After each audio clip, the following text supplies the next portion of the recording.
या पुस्तकाचं नाव आहे गुंतागुंती. लेखिका आहेत सोनल नाईक आणि चित्रे काढली आहेत अपर्णा कमलाकर. धर्माच्या मुलीला एक प्रश्न पडला होता की जे रस्त्यावरून ओरडतात की केस द्या केस, असं जे ओरडतात तर ते केसांचं मम्मी काय करत असतील असा प्रश्न मला तिने विचारला होता. तर मला तो प्रश्न विचारल्यानंतर काही दिवसाचंच हे पुस्तक बाजारात दिसलं तर मी ते घेऊन आले.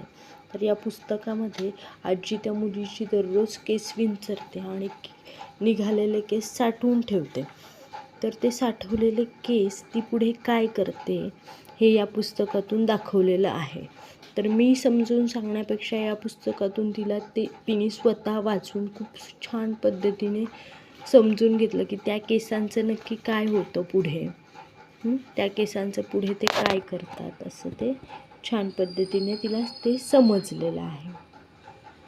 आणि पहिलीला आहे त्याच्यामुळे तिने स्वतः हे पुस्तक वाचून समजूनही घेऊ शकतात पहिलीची मुलं अगदीच.